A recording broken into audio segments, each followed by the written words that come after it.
Je vais inviter la sœur Queen, ce n'était pas prévu. Hier, on a chanté un cantique qui nous revenait constamment à l'esprit. Bouya Nzabe, au nom pour 5 minutes. Amen. Amen. Nous allons l'accompagner aussi. Que Dieu vous bénisse. Amen. Bouya Nzabe, ele qui nous sauve.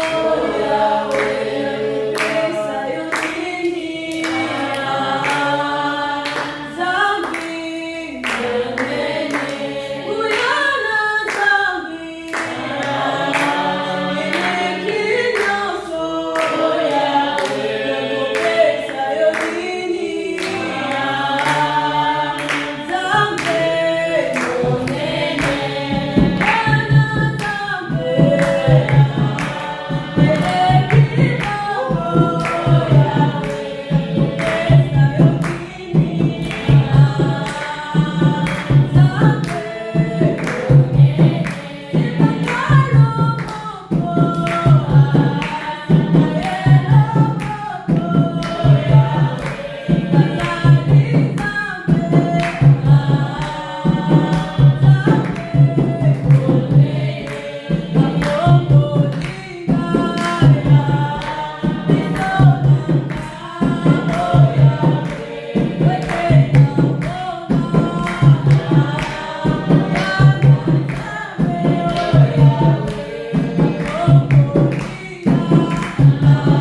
Il mérite nos louanges.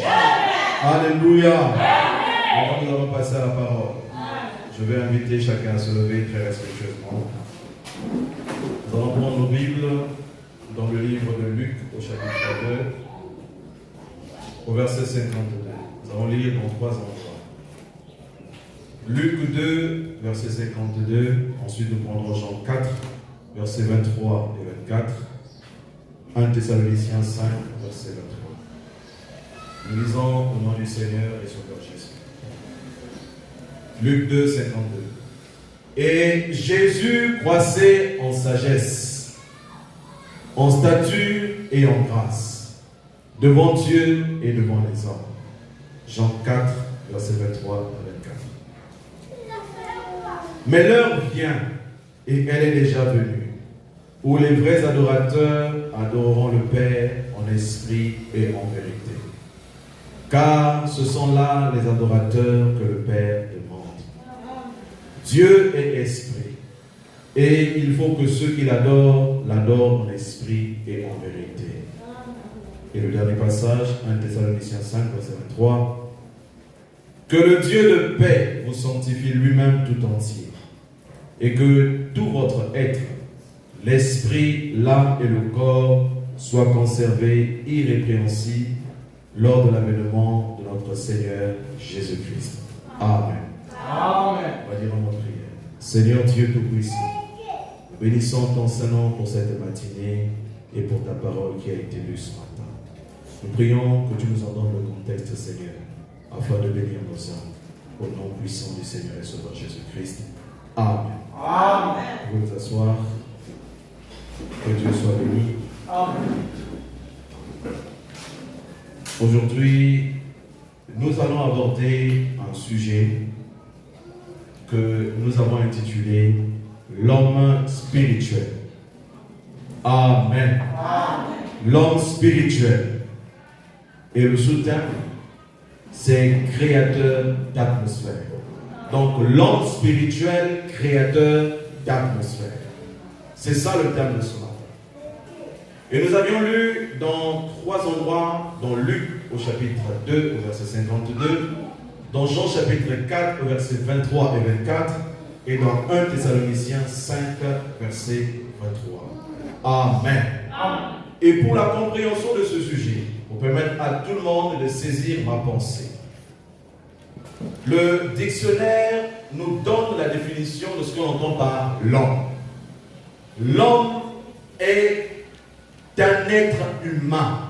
Amen. Tel que vous êtes un être humain, doté de vie. Amen. Et ici, spirituel renvoie donc par opposition à ce qui est charnel. Amen. Et si nous allons beaucoup plus loin, on qualifierait aussi cela de mystique, ce qui est mystique, ce qu'on ne peut voir avec nos yeux naturels. Donc nous parlons de l'homme spirituel. Amen. Amen. Et tout a commencé avec la création d'un homme spirituel. Alléluia. Et Dieu savait ce qu'il faisait au commencement. Dans Genèse au chapitre 1 au verset 26 et 28, nous lisons ceci. Puis Dieu dit, faisons l'homme à notre image. Amen. Selon notre ressemblance. À quelle image? À l'image de Dieu. Mais Dieu n'était pas physique. Dieu était un être spirituel. Dieu est un être spirituel. Donc c'est à cette ressemblance-là que l'homme du commencement a été d'abord créé. Est-ce que vous êtes avec moi? Amen. Et la Bible dit, et qu'il domine sur les poissons de la mer, sur les oiseaux du ciel, sur le bétail, sur toute la terre, et sur tous les reptiles qui rampent sur la terre. Donc, dès la création de cet homme spirituel, Dieu donne déjà une autorité à cet homme. Amen. Et cette autorité-là ne se limite pas seulement sur la terre, mais ça se limite aussi dans les créatures qui volent dans le ciel. Alléluia. Et celles-là qui sont dans la mer. Donc, l'homme spirituel avait déjà une autorité. Est-ce que vous êtes avec moi? La Bible dit, Dieu créa l'homme à son image. Il créa à l'image de Dieu. Il créa l'homme et la femme.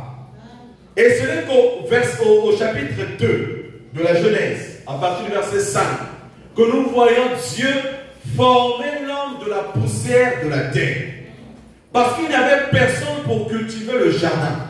Il n'y avait personne pour entretenir le jardin. Et Dieu a donc décidé de mettre l'homme dans un corps de chair. Amen. La Bible dit, lorsque l'Éternel Dieu fit une terre et des cieux, aucun arbuste des champs n'était encore sur la terre, et aucune herbe des champs ne germait encore, car l'Éternel Dieu n'avait pas fait pleuvoir sur la terre, et il n'y avait point d'homme pour cultiver le sol. La terre était formée. Amen. Mais il n'y avait pas un homme pour entretenir cette terre. Alléluia. Dieu aime lorsqu'on entretient ce qu'il a créé.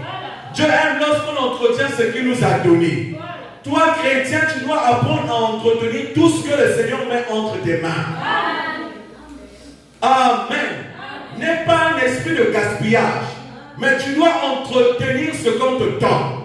C'est en entretenant ce que Dieu te donne qu'il te donnera encore davantage.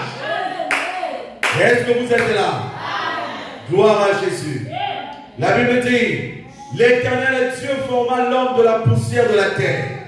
Il souffla dans ses narines un souffle de vie, et l'homme devint un être vivant. De l'homme spirituel qu'il était, il est devenu un être physique, vivant, doté d'un esprit, d'une âme et d'un corps. Amen. Alléluia. Je ne vous sens pas encore. Alléluia. Est-ce que quelqu'un peut dire gloire à Dieu? Quelqu'un peut dire Hosanna? Alléluia. Dieu met l'insistance sur l'homme spirituel. Amen. Il met cette insistance-là. Au point où dans Jean chapitre 3, il dit ceci, à partir du verset 5. Jésus répondit. Il est question là de Nicodème et de Jésus. Et Nicodème était un homme de la loi. C'était un docteur de la loi. Mais il avait des questions auxquelles il n'avait pas de réponse. Il fallait qu'il aille vers celui qui avait la réponse de toutes choses. Amen. Et la Bible dit qu'il est allé de nuit pour aller voir Jésus. Et en arrivant, en voyant Jésus, il se met à lui poser des questions. Alors Jésus répondit, en vérité, je te le dis, si un homme ne naît d'eau et d'esprit, il ne peut entrer dans le royaume de Dieu. Pourquoi il le dit? Il est en train ici de soulever une naissance spirituelle. Amen. Parce qu'au commencement, il était question d'un être spirituel. Et Dieu est un être spirituel. Il veut aussi que ses enfants soient des êtres spirituels. Amen. Nous sommes des êtres spirituels. Et Dieu donne la clé à Nicodème. Il dit que si un homme ne naît d'eau et d'esprit, alléluia, il dit d'abord d'eau. Ça veut dire que tu dois prendre ton baptême d'eau. Le baptême d'eau est indispensable. Est indispensable pour la marche chrétienne. C'est le commencement même de ta marche. Alléluia. Si dans ta vie, tu n'as pas encore pris cet engagement, ça veut dire que tu n'as pas encore véritablement eu une communion avec les saints. Alléluia. Il est important que nous prenions notre baptême. C'est Jésus notre modèle. C'est retrouvé dans le Jourdain pour prendre le baptême. Ça veut dire que c'était important. Amen. Il est allé dans le Jourdain et il s'est fait baptiser. Et le voilà qui donne un enseignement à Nicodème pour lui dire, si vous ne laissez d'eau et d'esprit, vous ne verrez pas le royaume des cieux. Amen. Ça veut dire que pour comprendre même le royaume des cieux, il faudrait que vous soyez nés d'eau et d'esprit. Le caractère spirituel de la chose est important. Amen. Cela est important. Et il dit, ce qui est né de la chair est chair. Et ce qui est né de l'esprit est esprit.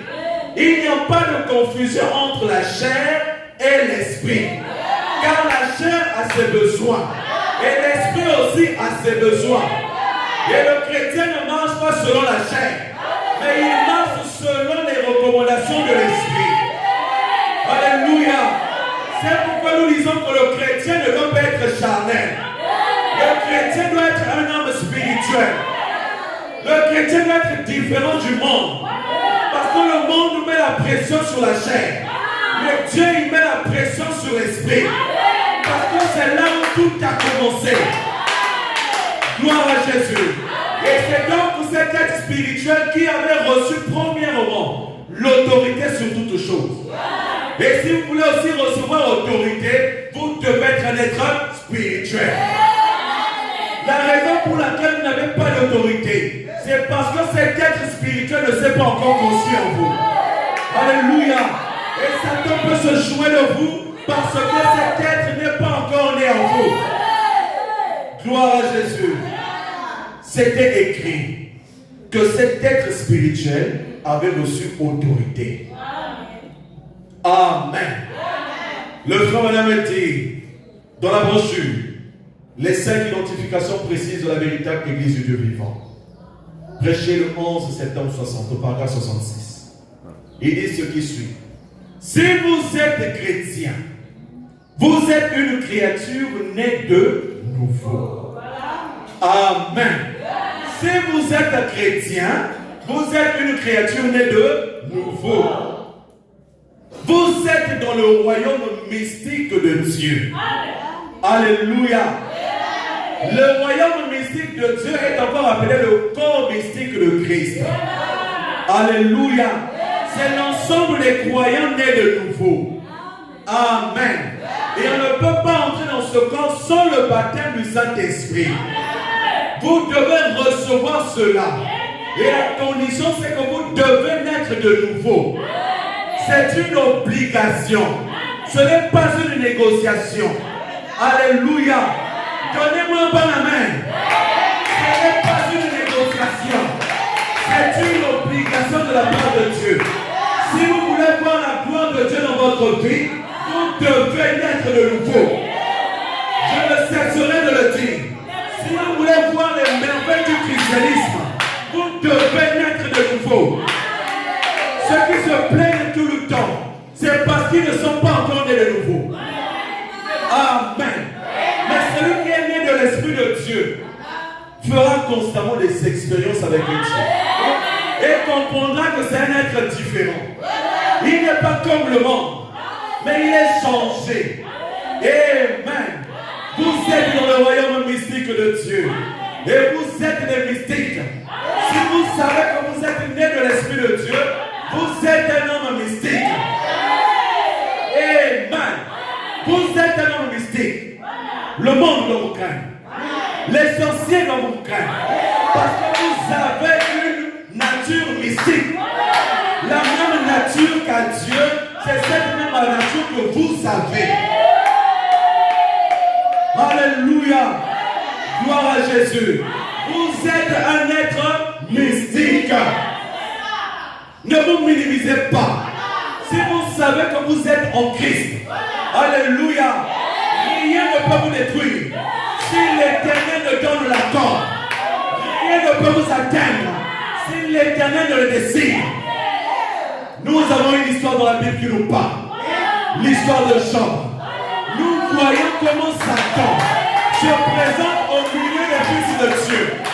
Alléluia. Et l'Éternel lui pose la question. Mais d'où viens-tu? Il lui dit, je suis en train de me promener. C'est ça le travail de Satan. Il est toujours là en train de se promener. Il n'a rien à faire. Il n'a pas de travail conséquent. Toujours en train d'errer. Alléluia. Et un homme charnel, c'est un homme aussi qui ne fait que errer. Un homme spirituel, c'est un homme positionné. Alors Dieu lui pose la question. D'où viens-tu? Il dit que j'étais en train de me promener sur la surface de la terre. Et Dieu lui dit, as-tu vu mon serviteur Job? Alléluia. Il dit oui, je l'ai vu. Il dit que mon serviteur Job, il n'y a point d'autre comme lui sur la terre. Satan a dit, non, c'est parce que tu le préserves. C'est parce que tu le gardes. Donc il est conscient que Dieu nous garde. Il est conscient que Dieu nous protège. Et il ne peut rien faire sans que l'Éternel ait donné son aval. Alléluia. Église du Dieu vivant, ne craignez pas. Ne craignez pas. J'insiste encore. N'ayez pas peur. Parce que l'Éternel est de votre côté. Si Job a été touché, c'est parce que Dieu a autorisé Satan de le toucher. Alléluia.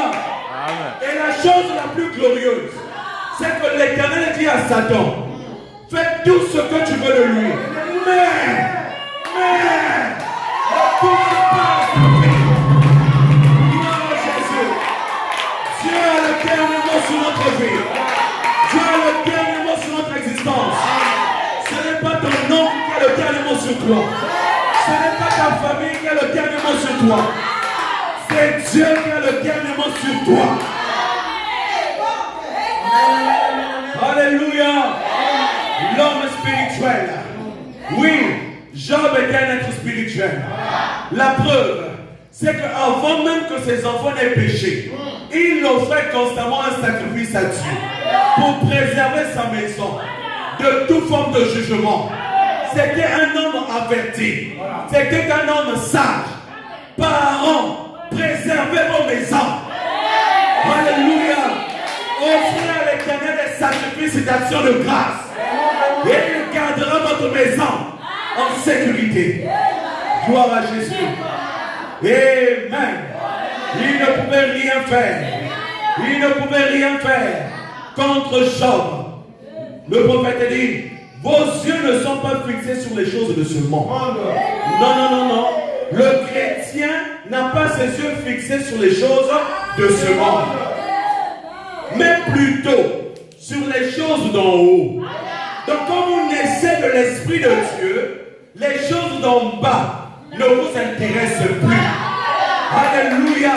Mais ce sont les choses d'en haut qui doivent vous préoccuper. Parce que maintenant vous devenez un être spirituel. Un être spirituel ne se préoccupe pas des choses de la terre, au point d'être tourmenté jour et nuit. Il est vrai que nous avons besoin de certaines choses, mais laissons Dieu faire ce qu'il a fait. Alléluia. N'empêchons pas Dieu de travailler dans nos vies à cause des soucis que nous avons dans les cœurs, à cause des pressions que nous avons dans la chair. Ne le permettons pas. L'Éternel a dit depuis le départ, il lui a donné autorité pour dominer. L'homme spirituel domine. Il va dominer sur sa chair. Il va dominer sur son esprit. Il va dominer. Amen. Amen. Dans la brochure, Apocalypse livre des sermons, prêché le 17 juin 56, au paragraphe 55, il est dit ce qui suit. Regardez, si vous avez le Saint-Esprit en vous, alors Vous êtes un candidat à l'association avec le monde invisible et le surnaturel.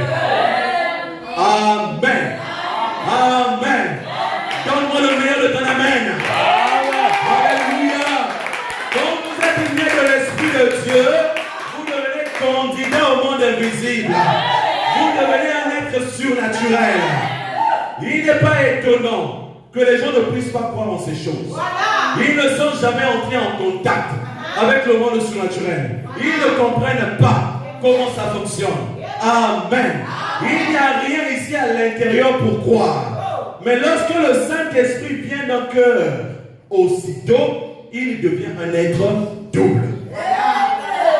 Amen. Quand le Saint-Esprit vient dans votre cœur, vous devenez un être double. Vous comprenez ça? Vous devenez un être double. L'un de la terre pour mourir, donc cette chair, et l'autre du ciel pour vivre. Alléluia. Votre partie invisible. Dans son corps, il est toujours sujet à la mort. Mais dans son âme, il est passé de la mort à la vie. Gloire à Dieu. Alléluia. Et les anges de Dieu le visitent. Amen. Un homme spirituel, c'est un homme qui reçoit aussi la visitation des anges. Vous ne croyez pas? Vous ne croyez pas? Un homme spirituel, c'est un homme qui reçoit la visitation des anges. Les anges apparaissent encore au Fils de Dieu. Alléluia. Ce n'était pas seulement dans l'Ancien Testament, non. Ici, en ce temps de la fin, les anges apparaissent encore au Fils de Dieu. Le problème avec l'homme charnel, c'est qu'il pense que quand on parle d'ange, forcément il doit avoir des ailes, venir vers toi. Non! La Bible dit que beaucoup parmi vous, par votre, comment on appelle ça, votre hospitalité, ont reçu parfois des anges. Dans leur maison. Alléluia! Alléluia! Et un ange veut simplement dire un messager. Gloire à Dieu. Un messager. Il y a eu un homme du temps de frère là. Il a raconté l'histoire. Il disait que cet homme-là voulait recevoir la visitation de Jésus. Et qu'est-ce qu'il a fait? Il s'était fait une image de Jésus. Il a préparé sa table. Il a tout préparé. Aujourd'hui, je vais recevoir le Seigneur Jésus. Il était en train de tout apprêter. Il a tout préparé. Du matin jusqu'au soir. Il attendait. Mais à un certain moment de la journée, il y eut un homme qui est venu devant sa porte. Il était débraillé. Il ne pouvait pas attirer les regards. Et quand cet homme l'a vu, il l'a méprisé. Il a dit non, ce n'est pas toi que j'attends, repars. Mais il ne savait pas que cet homme-là c'était un ange de Dieu. Il ne savait pas que cet homme-là c'était un messager de Dieu. Et à la fin de la journée, il se plaignait. Mais Seigneur, je t'attendais toute la journée, je ne t'ai pas vu. Et Dieu lui dit, mais je suis venu devant ta porte. J'ai frappé. Cet homme que tu as repoussé, c'était bel et bien moi. Alléluia. Un homme spirituel a le discernement des choses de Dieu. Vous devez avoir le discernement pour comprendre les choses de Dieu. C'est pourquoi il est dit que vous devez naître de nouveau. Parce que celui qui ne naît pas de nouveau ne comprendra pas ces choses. Et nous devons être spirituels. Vous êtes un être double. Un être double. Et les anges vous visitent. Les anges parlent avec vous. Oui, parce qu'ils sont des messagers de Dieu pour vous apporter des messages. Gloire à Jésus. Et donc, l'homme spirituel regarde à l'invisible. Amen. L'homme spirituel regarde à l'invisible. 2 Corinthiens chapitre 4 verset 18. Parce que nous regardons non point aux choses visibles, mais à celles qui sont invisibles. Car les choses visibles sont passagères et les choses invisibles sont éternelles. Alléluia. Un homme spirituel, c'est un homme qui a les regards tournés vers l'invisible. Nous devons regarder à l'invisible. Et même les armes que Dieu nous donne pour combattre ne sont pas des armes physiques. Ne sont pas des armes physiques, mais ce sont des armes spirituelles. 2 Corinthiens chapitre 10 au verset 4 et 5. Car les armes avec lesquelles nous combattons ne sont pas charnelles. Amen. Ce ne sont pas des armes charnelles, mais ce sont des armes spirituelles. Est-ce que tu vois la joie? Est-ce que tu vois l'amour? Est-ce que tu peux toucher à ça? Ce sont des armes de Dieu. Alléluia. Gloire à Jésus. Et donc, parler de l'homme spirituel revient donc à considérer un homme qui marche selon les principes spirituels du royaume de Dieu. Donc, ça veut dire que si vous ne marchez pas selon les principes spirituels du royaume de Dieu, votre regard est constamment tourné vers le charnel. Ça veut dire que vous êtes un homme charnel. Vous comprenez ça? Nous devons être spirituels. Ce monde oppose des esprits. Amen. Et nous n'avons que deux puissances. Il y a la puissance de Dieu et la puissance de Satan. Ce sont des esprits qui utilisent les corps pour agir. Et vous devez avoir le discernement de l'esprit pour comprendre ces choses. Un chrétien, ce n'est pas un être qui est distrait. Ce n'est pas un être qui regarde à gauche et à droite sans jamais comprendre ce qui se passe. Amen. Amen. Soyez focus sur la parole. En d'autres termes, le chrétien né de nouveau, c'est lui qu'on appelle l'homme spirituel. Alléluia. Nous posons des bases. Et l'opposé de l'homme spirituel, c'est l'homme charnel. L'opposé de l'homme spirituel, c'est l'homme charnel. Je vous entends pas. L'opposé de l'homme spirituel, c'est l'homme charnel. Amen. Amen. Alors, nous savons que nous avons d'un côté l'homme spirituel, nous avons aussi de l'autre côté l'homme charnel. Mais Dieu, depuis le jardin d'Éden, a donné à l'homme ce qu'on entend par le libre arbitre.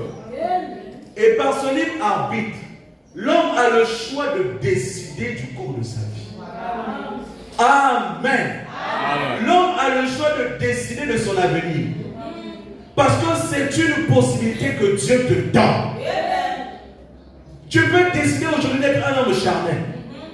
Tu peux décider aussi d'être un homme spirituel. C'est une question de choix. C'est une question de volonté. Est-ce que je peux entendre un amen? Amen. Donc vous n'êtes pas obligé d'être un homme charnel. Non, frère. Sachant que vous êtes un fils de Dieu, vous devez tout faire pour être spirituel. C'est ça, bien placé. Lisons le prophète.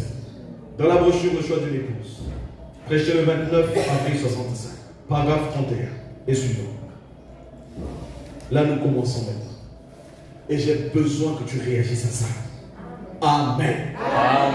J'ai besoin que tu sois disposé à recevoir cette parole. Le choix d'une épouse. Dans bien des domaines de la vie, il nous est donné la possibilité de choisir. Est-ce que vous comprenez ça? Dans bien des domaines de la vie, il nous est donné la possibilité de choisir. Le mode de vie lui-même est un choix. Si vous voulez aujourd'hui être riche, c'est un choix. Si vous voulez aujourd'hui être pauvre, c'est aussi un choix. Parce que quand vous choisissez d'être riche, vous vous donnez aussi les moyens de le devenir. Parce que vous avez en vous la volonté de faire. Alléluia. La vie, c'est un choix. Le mode de vie, c'est un choix. Alléluia. Nous avons le droit de suivre notre propre voie. Nous avons ce droit-là. Alors vous n'avez pas de raison pour me dire que je n'arrive pas. Vous n'avez pas ce droit-là. Parce que vous avez un choix à faire. Le choix vous est toujours donné. Parce qu'au jour du jugement, le Seigneur te posera la question. J'ai mis ça devant toi, mais qu'est-ce que tu as fait? La question du choix va encore se poser. Nous avons le droit de suivre notre propre voie, de choisir notre propre manière de vivre. Si aujourd'hui tu veux être un frère consacré, tu le seras. Si aujourd'hui tu veux être une femme charnelle, tu le seras aussi. Par tes comportements, tu nous montres déjà de quel côté tu es parti. Un homme qui a choisi de vivre une vie consacrée, c'est un homme qui a choisi de vivre une vie de sacrifice. Parce qu'il a fait un choix. Vous avez un choix à faire. La vie est un choix. Notre manière de vivre est un choix. Oui. Quand vous décidez de vivre dans le péché, ça veut dire que vous-même vous avez choisi de vivre dans le péché. Parce qu'avant que Satan ne puisse vous atteindre, il vient d'abord vous solliciter. Tant que vous n'ouvrez pas la porte, il ne fera rien. Nous avons parlé ici du canal de la pensée. Et c'est un canal par lequel Dieu passe, Satan aussi passe. Quand il veut vous emmener à faire quelque chose, il vient au travers de votre pensée vous insuffler des choses. Et quand vous acceptez ça, ça veut dire que c'est votre propre choix. N'accusez pas Satan, c'est vous-même. Alléluia. L'instruction est un choix. Cher enfant, vous pouvez être intelligent aujourd'hui parce que vous l'avez choisi. Mais un enfant qui ne veut pas étudier, c'est un choix qu'il fait. On t'appellera Sopa. Amen. Écoutez bien ceci. Vous devez être intelligent à l'école parce que Dieu vous donne le choix de le faire. Nous pouvons choisir soit de faire les études, soit de ne pas faire les études. Nous avons le choix. Aujourd'hui, il y a des gens qui n'ont pas eu peut-être des moyens d'étudier dans les grandes écoles. Mais ils sont autodidactes. Ils apprennent d'eux-mêmes. Alléluia. Ils se donnent des moyens. Et ils finissent par devenir des hommes pertinents. Il y avait un homme dans une foi. Cet homme-là, c'était un missionnaire. Son nom est Charles. Cet homme-là n'avait pas vraiment une grande instruction. Il n'avait vraiment pas une grande instruction. C'était un cordonnier à la base. Et ce cordonnier-là avait une vision dans son cœur. Dieu lui avait donné un don particulier. C'était d'apprendre facilement des langues étrangères. Et il voulait traduire la Bible dans plusieurs langues. Il a appris. Dès l'âge de 10 ans, il parlait déjà plusieurs langues. Parce qu'il apprenait. Il se consacrait à l'apprentissage. Mais chrétien, ça fait des années, tu ne connais même pas utiliser ta Bible. Tu ne connais même pas où se trouve le livre de Michée. C'est un problème. C'est un choix que tu fais. Tu dois te décider, soit d'être un véritable chrétien, soit d'être un mauvais chrétien. Dieu ne fait pas des demi-chrétiens. Dieu fait un chrétien complet. Dieu ne fait pas des demi-prédicateurs. Il fait des prédicateurs entiers. Mais ce sont ces prédicateurs-là qui veulent être à moitié. C'est eux qui veulent limiter Dieu. Mais Dieu est la grande fontaine de sagesse. C'est à nous d'aller puiser. C'est à nous d'aller chercher. C'est à nous de nous cultiver. C'est à nous de nous consacrer. Le bien et le mal, c'est un choix. Quand tu décides de faire le bien à quelqu'un, c'est parce que tu l'as voulu. Quand tu veux faire du mal aussi à quelqu'un, c'est parce que tu l'as voulu. Le bien et le mal, c'est un choix. Tout homme, toute femme, garçon et fille doit choisir soit d'essayer de mener une vie droite ou de ne pas mener une vie droite. Examine ta vie. Est-ce que ta vie est droite? Est-ce que dans ta vie là, il y a encore des virages? Quel est le choix que tu as fait ce matin? Dieu te met devant un fait accompli. Il dit que la vie c'est un choix. Vous pouvez choisir d'être une église prospère. C'est à vous qu'il est donné ce choix. Vous pouvez choisir aussi d'être une église médiocre. À cause de vos attitudes, de vos comportements, cette église ne va pas prospérer. Si vous voulez voir Dieu agir, vous devez vous sacrifier pour la circonstance. Combien ont prié avant de venir? Combien se sont consacrés avant de venir? Pour soutenir l'œuvre de Dieu. Pour assister le prédicateur. Combien ont fait une vie de consécration? C'est un choix. Et le choix que tu as fait, c'est lequel?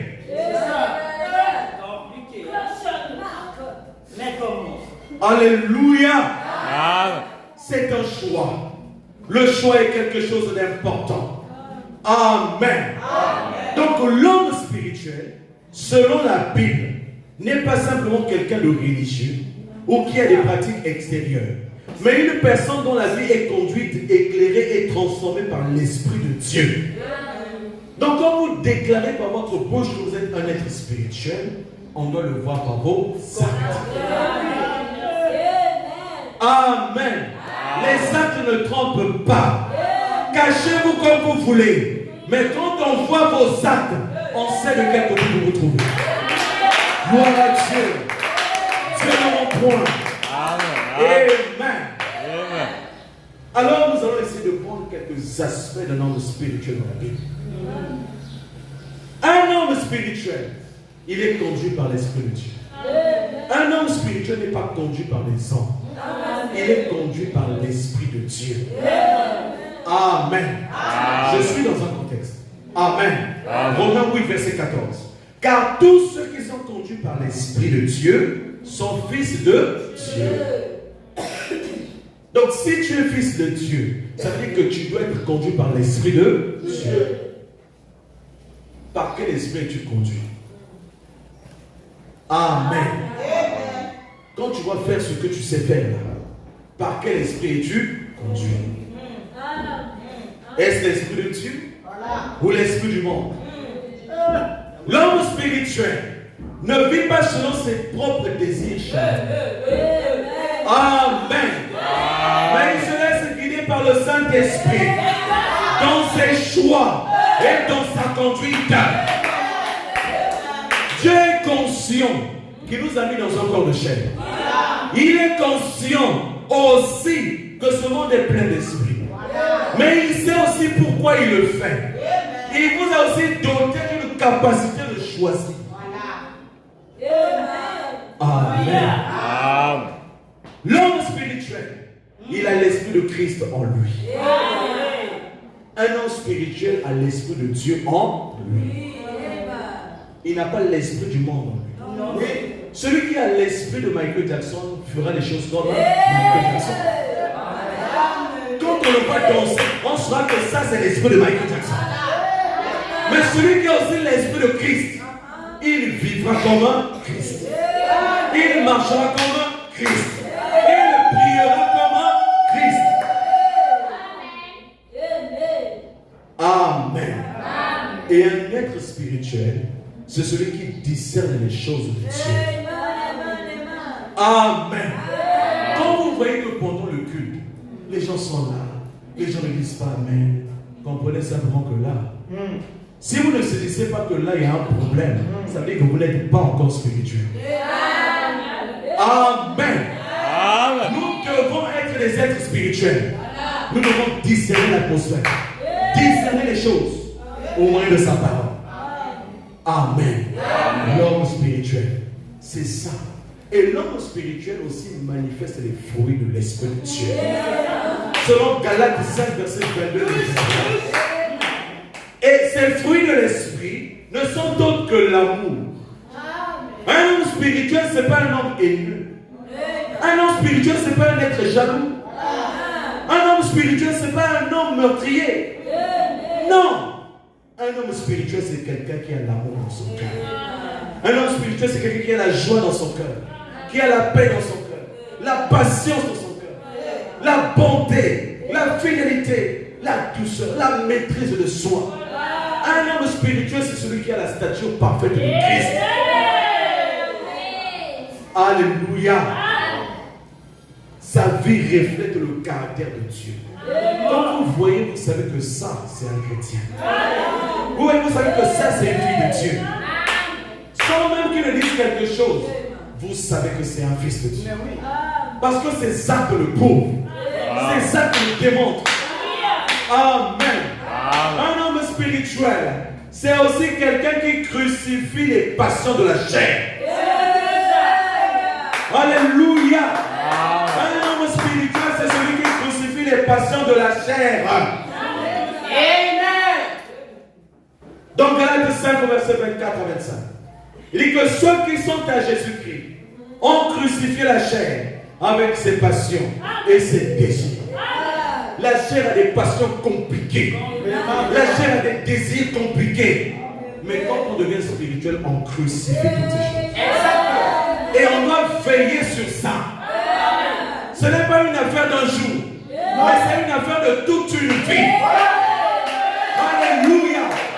Nous devons veiller à notre marche. Spirituel doit veiller à sa marche. À la fin de la journée, il doit faire l'introspection de sa vie. Qu'est-ce que j'ai fait? Où est-ce que j'ai fauté? Vous corrigez, vous avancez. C'est ça un homme spirituel. Un homme spirituel, il crucifie les passions de la chair. Et la Bible dit, les œuvres de la chair sont manifestes. Et il commence à citer. Il y a l'impudicité. Voilà. Ce sont les œuvres de la chair. L'impudicité. Une personne qui manque de retenue. Une personne qui ne sait pas te contenir. Une personne qui ne sait pas faire les choses correctement. L'impudicité. Un homme spirituel n'est pas impudique. Un homme spirituel est sanctifié. Alléluia. Un homme spirituel a de la décence, a du respect des choses de Dieu. Alléluia. Vous pouvez avoir des désirs impudiques. Vous pouvez avoir des regards impudiques et des gestes impudiques. Un frère se présente devant toi et ton collègue commence à le convoiter. Ce sont des gestes impudiques. Ne le faites pas. Alléluia. Des postures impudiques. Tu es mal habillé. Mais tu viens t'asseoir devant. C'est quoi ton projet? Ton projet c'est quoi? Une personne impudique. Dieu n'a pas besoin des hommes impudiques. Il ne le veut pas. Des paroles impudiques. Tout ce qui sort de ta bouche est sale. Quand tu es avec des bénéfices, c'est des choses sales. Quelle atmosphère tu crées autour de toi? Quelle atmosphère tu crées autour de toi? Parce qu'on a dit que l'homme spirituel est créateur d'atmosphère. Mais une atmosphère spirituelle. L'homme charnel aussi crée une atmosphère. Mais une atmosphère mondaine, diabolique, impudique. Et ça se sent. Amen, amen, amen, amen. Si votre objectif, c'est d'enflammer les frères, on va vous éteindre. Dans cette église, on a besoin de la sanctification. On a besoin de la pureté. Des choses sales, laissez ça dehors. Un homme spirituel ne mène pas une double vie. Soit tu vis la vie de Dieu, soit tu vis la vie de Satan. Amen. Les œuvres de la chair, l'impureté, ce qui est mauvais, ce que tu entends à longueur de journée, la musique que tu entends là, est-ce que c'est une musique qui bénit ton âme? Aujourd'hui, même dans le cercle chrétien, Satan est rentré. Des musiques qui n'ont plus de de sens. Des musiques qui n'emmènent plus les hommes à l'autel. Pousser les gens à réfléchir, à se questionner sur leur existence. Toujours là en train de danser. À la fin, tu seras quoi? Amen. L'impurité, des choses impures. Qu'est-ce que tu vois à longueur de journée? Tes yeux se tournent vers quoi? Ce sont des œuvres de la chair.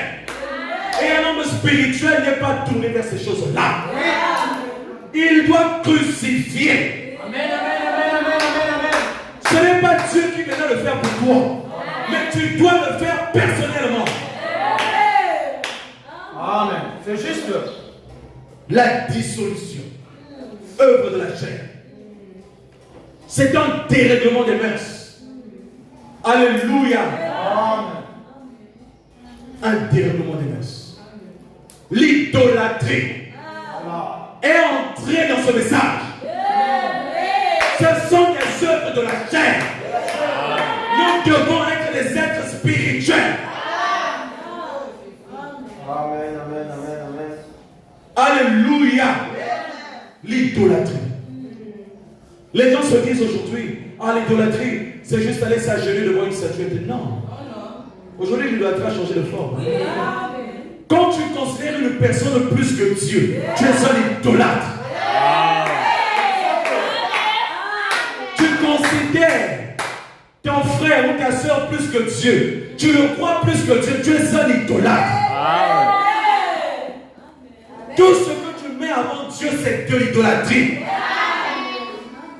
Des stars du monde que vous vénérez, c'est des idolâtres. Amen. Amen. La magie, œuvre de la chair. Les gens entrent dans la magie. Mais soyez spirituels et vous comprendrez beaucoup de choses.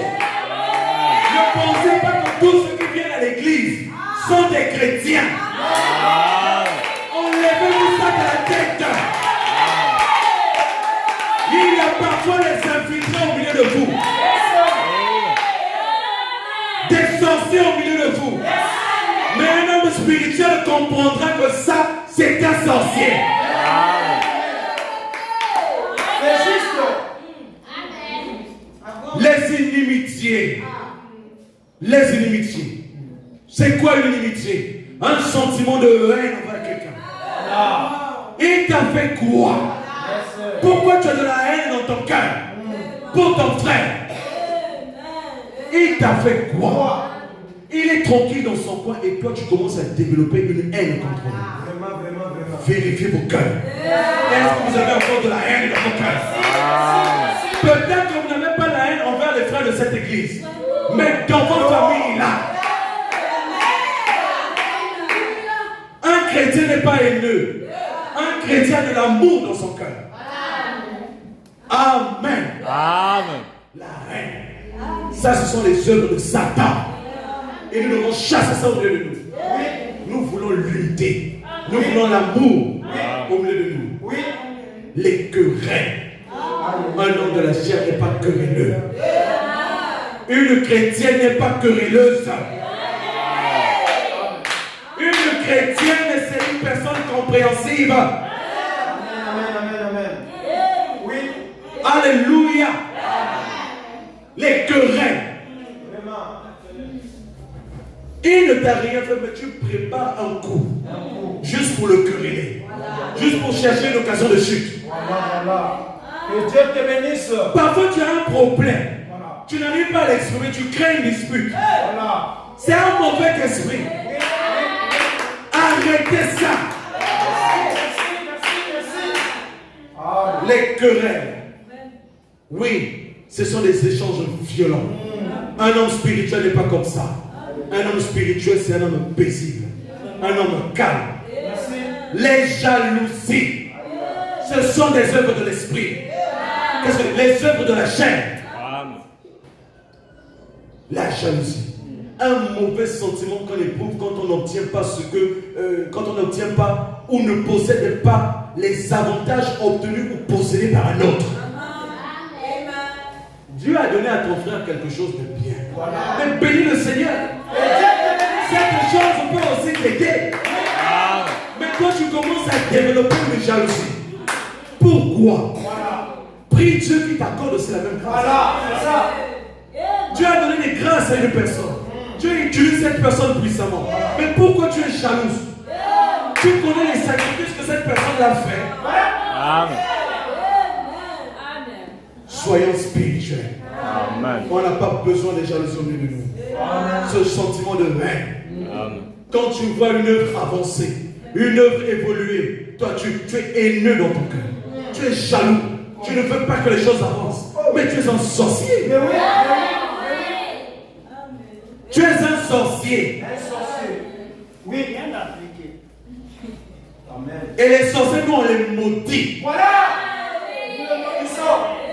Amen. Alléluia. Amen. Des animosités. Ce ne sont pas des œuvres de l'homme spirituel. Et une animosité, c'est également un sentiment permanent de haine. Mais seulement cette haine-là est accompagnée d'un sentiment de nuire. Ah, moi je dois nuire à cette personne-là. Je dois nuire à cette personne-là. Ça arrive souvent dans des milieux professionnels. Vous êtes compétent. Vous faites bien votre travail. Et l'autre, il est jaloux. Il développe une haine contre vous. Et il veut vous nuire à chaque instant. Vous créez des problèmes. Pour qu'on vous enlève. Voilà. Parfois, si on le met là, il ne fera rien. Venons.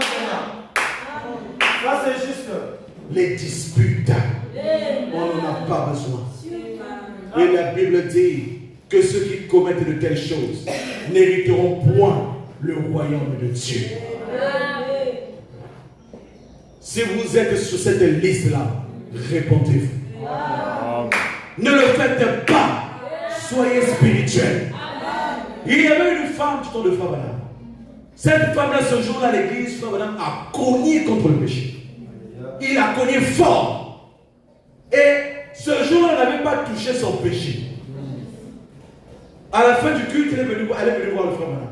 Pour dire au Frère Branham, ah, Frère Branham, la prédication de journée, c'était très bon. Parce qu'elle n'avait pas touché à son péché. Mais vérification fait, c'était la plus commère de la vie.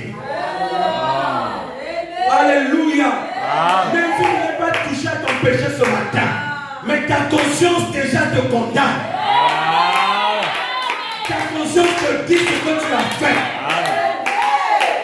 Trompez-moi quand vous voulez, il n'y a pas de problème. Et vous ne tromperez jamais Dieu et votre conscience.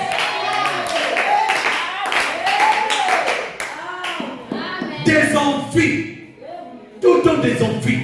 Tu n'es pas marié, mais tu as envie des hommes. Pourquoi? Des envies, on n'en a pas besoin.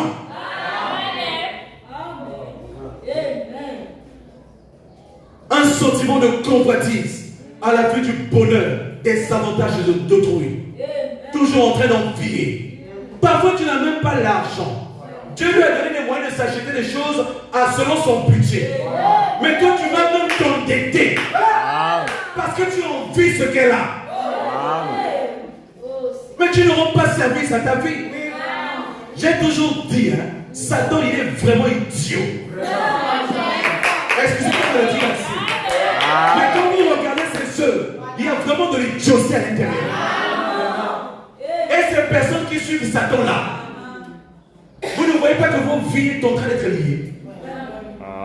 En le servant, qu'est-ce que vous obtenez de bon? Rien. 0. Amen. C'est une personne qui vous emmène jusqu'au problème. Après, il vous laisse. Oui. Vous vous débrouillez tout seul. Vraiment. C'est comme un voleur qui va voler au marché. Et il va, on l'attrape en flagrant délit.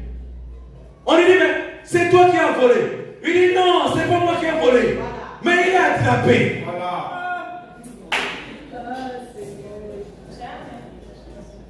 Vous comprenez ça? Et là, sa conscience revient. Satan te laisse. Et tu vas te débrouiller. C'est cette vie-là que vous voulez. C'est ce mode de vie-là que vous voulez. Oh, moi, je veux servir l'Éternel des amis. Je veux servir le Dieu tout-puissant. Parce qu'il me fait tellement du bien. Alléluia. Que j'ai l'argent ou pas, il me rend heureux. Que j'ai l'argent ou pas, Je ne cesserai de le dire. Ces paroles mémorables de Josué, quand il est arrivé au terme de sa vie, il a rassemblé tout le peuple d'Israël pour leur dire, maintenant, choisissez qui vous devez servir. C'est la personne de l'Éternel, et servez Dieu de vos pères. Arrêtez d'avoir le nouveau vie. Ça ne vous apportera rien. Mais moi et ma maison, nous servirons l'Éternel.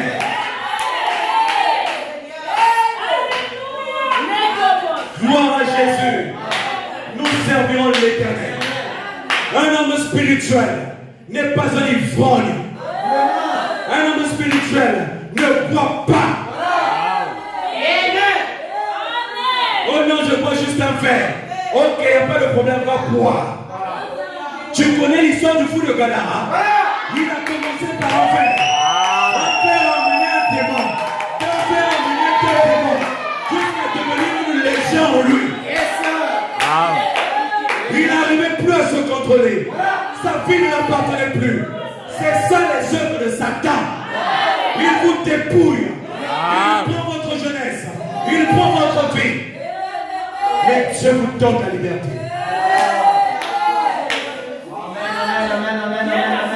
L'envie de boire, les excès de table, une personne bouffante, glouton, toujours là en train de manger. Tu ne sais pas comment t'arrêter. Ce n'est pas ça un homme spirituel. Un homme spirituel se maîtrise. Merci. Tu sais que demain tu as culte et te voilà en train de te coiffer d'aliments. Et quand tu vas dormir, tu dors comme un sac de foufou. À quel moment tu vas prier? À quel moment tu vas te réveiller? À quel moment tu vas te consacrer? C'est ça un homme spirituel. Nous ne courons pas comme à l'aventure. Nous ne battons pas comme battons l'air. Mais nous courons vers le but pour remporter le prix. Alléluia. Un homme spirituel, c'est un homme qui a des objectifs. Il n'est pas charnel. Merci. Amen. Gloire à Dieu. Un homme spirituel. Est-ce que vous comprenez maintenant? Un homme spirituel est donc une personne née de nouveau, remplie et conduite par le Saint-Esprit qui vit selon la parole de Dieu, discerne les choses invisibles et manifeste le caractère de Christ dans son quotidien. Chaque jour que Dieu fait, il manifeste les œuvres de Dieu. Il ne force pas, mais c'est naturel. Alléluia. C'est naturel en lui. Amen. Maintenant nous savons ce qu'un homme spirituel, c'est qu'un homme charnel. Amen. Évoluons. Nous entrons maintenant dans le sous-thème. C'était pour vous montrer c'était quoi un homme spirituel. Nous parlons de l'homme spirituel créateur d'atmosphère. Et j'ai besoin de votre attention. Nous parlons de l'homme spirituel créateur d'atmosphère. Un homme spirituel, c'est quelqu'un qui crée l'atmosphère autour de lui. Et l'atmosphère ici est définie selon l'astronomie. L'air qui nous environne, qui environne une planète, en particulier la Terre. Ou au sens figuré, nous dirons que c'est l'ambiance qui règne dans un milieu. L'atmosphère. Quelle est l'atmosphère qui règne ici ce matin? Est-ce l'atmosphère de Dieu ou est-ce l'atmosphère de Satan? Et en tant qu'homme spirituel, vous devez discerner ça. Comprendre que là, Dieu est là. Oui, là, il est présent. Mais puisqu'il est présent, je dois saisir l'occasion de demander ce que je veux. Amen. Amen. Avançons. Dans la prédication, l'amour divin. Le frère Madame a dit. Le frère Madame a dit. Répondez-moi bien, le frère Madame dit. Il dit quoi? Voilà, il dit ceci. Dans la prédication Amour divin, prêché le 26 juillet 56, au paragraphe 23. Eh bien, savez-vous, en tant que fils ou fille de Dieu, que vous êtes un créateur en miniature. Amen. Vous n'avez pas compris. Soyez spirituel. Je répète encore. Le frère Madame me dit. Il dit quoi? Savez-vous en tant que fils ou fille de Dieu que vous êtes un créateur? Vous êtes un créateur, mais en miniature. Savez-vous que vous créez l'atmosphère dans laquelle vous vivez? Alléluia. Dans ma maison, j'aime qu'il règne une atmosphère de paix. Dans ma maison, j'aime qu'il règne une atmosphère spirituelle. Alléluia. Au moins, tous ceux qui passent par là, s'ils ont des problèmes, ils trouvent des solutions. Parce que la maison est préparée. La maison, l'atmosphère est déjà créée. Gloire à Jésus. Vous êtes des créateurs d'atmosphère. Et vous pouvez choisir de créer l'atmosphère de Dieu ici. Ce matin-là. Si vous voulez voir Dieu agir. Alléluia. Vous faites simplement les amens. Vous pouvez simplement descendre. Vous êtes les créateurs. Vous êtes les créateurs.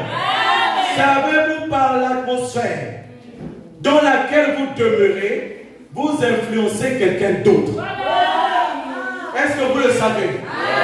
Si vous êtes venu ce matin avec des problèmes tellement chargés dans le cœur, vous devenez triste, vous créez une atmosphère autour de vous. Et cette atmosphère fera en sorte que celui qui est à vos côtés aussi sera contaminé. S'il n'est pas un homme spirituel, il va entrer aussi dans ton cercle. Et lui, il va contaminer l'autre. Et c'est toute l'église qui va se retrouver empesée. C'est toute l'église qui va se retrouver lourde. On prêche la parole, tu es calme. On prêche la parole, tu ne dis pas amen. Ils ont pris d'alourdir l'atmosphère. Nous devons créer l'atmosphère.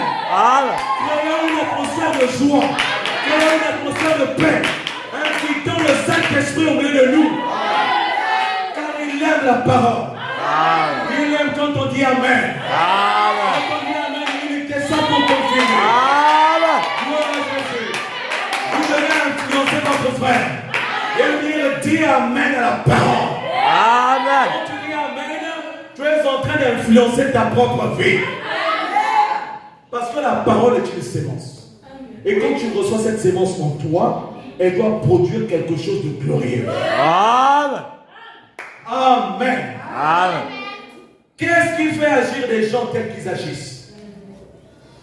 Qu'est-ce qui fait que les ivrognes aiment rester avec les ivrognes? Vraiment. Parce que c'est une atmosphère qui les dégage. Ce qu'il y a en lui, c'est ce qu'il y a en toi. Ce besoin de boire là est aussi venu en toi. Voilà pourquoi tu aimes traîner avec les ivrognes. Tu vis une vie sale. Voilà pourquoi tu n'aimes pas traîner avec les chrétiens. Parce que tu sais qu'ils sont en train de dégager une atmosphère spirituelle. Quand tu es devant les pères et tu es mal à l'aise. Tu as des mauvais esprits. Tu es avec des païens. Il y a un problème. Revois ta vie. Il y a un proverbe qui dit, oui, qui s'assemble se ressemble. Dis-moi qui tu fréquentes. Et je te dirai qui tu es. Alléluia. Dis-moi ce que tu vois. Et je te dirai quel est l'esprit qui est en toi. Amen. Nous devons créer la bonne atmosphère. Merci. Le chrétien doit aimer être avec les chrétiens. Parce qu'en lui, il y a un feu. Et l'autre chrétien aussi a un feu. Et quand ils se rassemblent, c'est un feu qui se dégage. Gloire à Jésus. Oh, béni soit le nom du Seigneur. Pour cette communion, nous avons passé à la maison la dernière fois. Il y avait un rassemblement des âmes. Le cœur était disposé. Le Saint-Esprit était dans les cœurs. Alléluia. Donnez-moi un amen. Ça va commencer par un témoignage. Un témoignage béni. Laissez la vie Amen. Laissez la vie Amen. Il a donné le témoignage. Et l'atmosphère était créée. Gloire à Jésus. Gloire à l'Éternel. L'Esprit de Dieu est descendu. Et la crainte s'est emparée des cœurs. Nous devons créer l'atmosphère. Là où nous sommes, créons l'atmosphère. Quand nous sentons que là, il y a des désordres, commençons à mettre l'ordre. Créons l'atmosphère. Créons l'atmosphère. Parce que Dieu ne descend pas là où il y a de désordre. Gloire à Jésus. Créateur d'atmosphère. Vous êtes un créateur en miniature. Vous êtes un créateur en miniature. Gloire à Dieu. Est-ce que vous comprenez ça? Vous êtes un créateur en miniature. Ça veut dire que ce que Dieu fait, vous pouvez également le faire. La Bible dit, dans Jean 14, verset 12, les œuvres que je fais, vous les ferez aussi. Gloire à Dieu. Gloire à Dieu. Et Dieu n'est pas mort en vain. S'il est mort sur le bois du calvaire, c'est pour te donner la même nature qu'il a, afin que tu accomplisses les mêmes œuvres. Il était un homme spirituel. Il avait compris que si je laisse les disciples ainsi, ils ne vont pas s'en sortir. Ils vont se disputer. Ils vont se quereller. Amen. Il a renvoyé le Saint-Esprit au milieu des apôtres. Et cela a créé une atmosphère spirituelle. Au point où même l'ombre de Pierre guérissait les malades. Son ombre guérissait les malades. Parce qu'autour de lui, il avait créé une atmosphère. Il y avait une atmosphère de vie. Le Saint-Esprit était déjà là. Il était né de nouveau. Naissant de nouveau. Vous voulez voir les œuvres de Dieu naissant de nouveau. Il est important que nous naissions de nouveau. Amen. Qui s'assemble se ressemble. Vous voulez être un chrétien consacré. Marchez avec des gens consacrés. Marchez avec des gens consacrés. Si tu vois que quelqu'un a une vie correcte, a une vie droite, rapproche-toi d'elle. Pose-lui la question. Comment tu fais? C'est ça la marche chrétienne. Comment tu fais? Elle va te montrer. Tu veux avoir une telle vie. Fais ceci, fais ceci. Quand tu appliques, tu vois le résultat. Amen. Nous devons nous soutenir les uns les autres. Apprenons à créer l'atmosphère. Vous emmenez l'atmosphère depuis la maison. Une atmosphère spirituelle. Vous l'emmenez à l'église. L'autre frère là-bas aussi emmène sur l'atmosphère spirituelle. Il l'emmène à l'église. Ça devient une grande boule de feu. Alléluia. Et l'adoration sera parfaite. Le culte sera parfait. Parce que les saints se rassemblent. Gloire à Jésus. Donc une personne, un chrétien, créateur d'atmosphère, est une personne qui par sa présence, rien que sa présence, crée une atmosphère. Rien que sa présence crée une atmosphère. Vous ne comprenez pas. Rien que par sa présence, il crée une atmosphère. Ne soyez pas étonnés. Si vous avez l'Esprit de Dieu en vous, vous arrivez quelque part, vous y mettez pied. Les gens commencent à se bousculer. Ils commencent à se poser des questions. Parfois, ils étaient en train de parler de n'importe quoi. Et ils disent, ah, pasteur me quiz, hein? Quel ta pasteur me quiz? Et la conversation change. Parce que notre présence est en train d'emmener une atmosphère. Et vous devez arriver à ce niveau-là en tant que les hommes spirituels. Là où ça raconte de n'importe quoi. Mais quand vous venez, la conversation change. Il parlait du monde, il parlait du football, il parlait de toutes ces choses. Mais quand vous venez, vous commencez à parler de la parole. Alléluia. Les choses changent, la situation change. C'est ça. Un homme spirituel, par sa présence, par ses paroles, il change les choses. sa foi et sa communion avec Dieu, il influence l'environnement spirituel autour de lui. Et vous devez être comme ça. Église, soyez spirituel. Dans vos maisons, soyez spirituel. Partout où vous allez, soyez spirituel. On doit être capable d'arriver dans un endroit, on pose la question à quelqu'un que vous ne connaissez pas. Est-ce que tu connais tel frère? Il doit vous dire que celui-là, c'est un homme spirituel. Mais quand on dit que celui-là, il y a un problème. Amen. Maintenant, nous atterrissons. Un homme spirituel, nous avons dit que c'est un créateur d'atmosphère. Vous êtes d'accord? Un homme spirituel crée l'atmosphère autour de lui. Si vous voulez que Dieu puisse descendre cette bénédiction ici ce matin, soyez connectés. Amen. Créez cette atmosphère dans votre cœur et vous verrez que les autres aussi seront contaminés. Amen. Prenons quelques exemples de la Bible. Dans la Bible, dans Actes chapitre 16, il nous est parlé de Paul et de Silas qui, par la louange, ils ont changé l'atmosphère de la prison. Oui, alléluia. Ces deux hommes consacrés. Amen. L'apôtre Paul avait une certaine atmosphère. Il avait une atmosphère de querelle, une atmosphère de division. Mais quand le Seigneur l'a rencontré, son atmosphère a changé. Quand le Seigneur l'a rencontré, sa vie a changé. Et le voilà qui commençait à unir le peuple de Dieu. Le voilà qui a commencé à gagner des cœurs à Christ. Et voilà comment dans son travail, il s'est retrouvé emprisonné avec Silas. Ces deux hommes consacrés, ils se retrouvent en prison, bien barricadés. Alléluia. Avec les autres prisonniers. Et ensemble, ils se sont dit, bon, c'est l'heure de la louange et de la prière. Même en prison, ils avaient le temps de prier.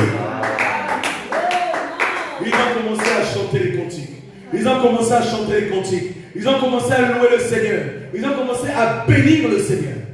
L'atmosphère de Dieu est descendue dans la prison. Et la Bible dit que les portes de la prison s'effondrèrent. Alléluia. Oui, frère bien-aimé, quand vous faites descendre l'atmosphère de Dieu, les chaînes qui vous liaient tombent. Quand vous êtes dans l'atmosphère de la présence de Dieu, ce qui était difficile devient facile. Vous ne comprenez pas. Vous ne comprenez pas encore. Je le répète encore. Amen, amen, amen. Quand vous êtes dans la présence de Dieu, ce qui était difficile devient facile. Quand vous êtes dans la présence de Dieu, ce qui est impensable devient pensable. Quand vous êtes dans la présence de Dieu, ce qui est impossible devient possible. Alléluia. Il y a un homme dans la Bible du nom de l'apôtre Pierre. Il avait été aussi enfermé dans une prison. Il s'est retrouvé dans la prison. Et de l'autre côté de la prison, il y avait les saints qui adoraient le Seigneur. Il y avait les saints qui étaient en prière. Il priait pour Pierre. Il priait pour Pierre. Seigneur, souviens-toi de Pierre. Seigneur, délivre Pierre. L'église était unie dans la prière. L'église de Dieu. Apprenons à conduire nos frères dans la prière. Quand un bien-aimé en difficulté, unissons-nous dans la prière. Intercédons pour le frère. Et il fera quelque chose. Alléluia. Les frères ne savaient pas que leur prière dégageait une atmosphère. Les frères ne savaient pas que leur prière avait dépêché un ange dans la prison. Donnez-moi le bien. Ils ne savaient pas que l'ange éternel était venu en prison pour libérer Pierre. Et le voilà qui était là, allongé sur le lit de la prison. Pendant ce temps, les saints intercédaient. Ils priaient. Seigneur agis, Seigneur agis, Seigneur agis.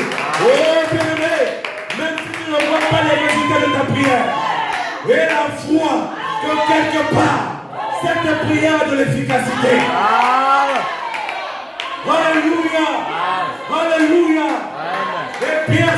savez, l'ange de l'Éternel est venu dans la prison. Et quand il entre dans la prison, l'atmosphère a changé. La vie que Pierre était gardé par des escouades. Alléluia. Il y avait plusieurs gardiens qui étaient là, qui ne gardaient qu'un seul homme. Oh frère, on ne peut pas limiter un fils de Dieu. On ne peut pas le garder enchaîné. Faites ce que vous voulez. Liez-le comme vous voulez. Mais quand l'Éternel décide d'agir, il envoie son ange pour déverrouiller la situation. Gloire à Jésus. Et l'ange de l'Éternel est déjà ici pour agir, pour accomplir des choses impossibles au milieu de son peuple. Gloire à l'Éternel. L'ange de Dieu était là. Pierre était lié. Il avait les chaînes. Lié. Il était là. Lié. La Bible dit, quand l'ange se présenta et quand l'ange le toucha, ses chaînes sont tombées. Alléluia. Quand l'ange est présent, tes chaînes doivent tomber. Quand l'ange est là, ta vie va changer. Je ne crois pas à ce chrétien-là qui fait des expériences avec l'ange, dont la vie est toujours liée. Je ne crois pas ça. Je ne crois pas ça. Alléluia. Quand Dieu décide de te visiter, et si tu es tant soit peu sincère dans ton cœur, il va te libérer. Il va te délier. Alors ce matin, en tant que serviteur de Dieu très haut, je te libère au nom de Jésus. De tes chaînes, je te libère au nom de Jésus. Si ta vie a été bloquée dans les finances, maintenant je proclame cette parole de bénédiction sur ta vie. Je te déclare riche. Je te déclare béni. Si tes activités étaient bloquées, alléluia. Si tu crois au Seigneur Jésus, Dieu te fera du bien. L'ange de l'Éternel, dans la prison, avec l'apôtre Pierre, il a dit à Pierre, maintenant, avant que nous puissions sortir de cette prison, de cette cage, voilà ce que tu dois faire. Il dit à l'apôtre Pierre, mets ta ceinture. Gloire à Dieu. Mets ta ceinture. Il commence par lui présenter la vérité. Parce que la ceinture dans la parole est le type aussi de la vérité. Vous ne pouvez pas marcher avec l'ange et ne pas être dans la vérité. Si vous êtes liés, la première des choses, vous devez accepter la vérité. Amen.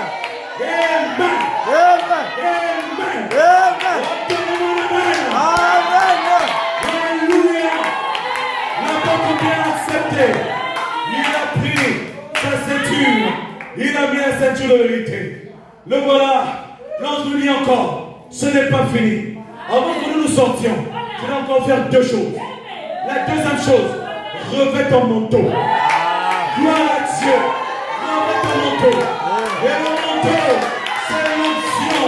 L'onction qui vous accompagne. Le manteau, c'est l'onction que Dieu te donne. Amen. Quand l'ange t'apparaît, il va te donner une onction. Une onction pour la prière. Alléluia. Alléluia. Rien n'est impossible. Rien n'est impossible. Devant chaque situation, tu sais que tu as l'onction sur toi. Amen. Et ce n'est pas n'importe quelle onction. Un homme spirituel, c'est un homme qui est revêtu l'onction. L'onction pour la parole. L'onction pour la vérité. L'onction pour la prière. L'onction de l'amour. Nous devons aimer. Nous devons aimer. Cette onction de te donner ce matin. Je déverse cette onction par la parole ce matin. Reçois au nom de Jésus. Alléluia. Amen. Le peuple continue à prier. Il priait. Seigneur, libère Pierre. Seigneur, délivre Pierre. Ne le laisse pas enchaîner, car c'est à lui qu'a été donné les clés du royaume. Mais si tu le gardes là-bas, que ferons-nous? Alléluia! Le chrétien est soucieux lorsque son frère est en difficulté. Il ne se réjouit pas du malheur de l'autre. Il ne se réjouit pas de la chute de l'autre. Alléluia! L'amour n'est plus envieux. L'amour pardonne tout. L'amour pardonne tout. L'amour ne suspecte point de mal. Alléluia! L'amour croit tout. Et je parle de la parole. Gloire à Dieu. Ce n'est pas fini. Il y a un nom dans la Bible. Du nom d'Élie. Élisée. C'est une affaire de manteau. Quand il arrive au Jourdain. Alléluia. Et il a pris son manteau. Il a frappé. Le Jourdain s'est séparé. Amen. C'est une affaire d'onction.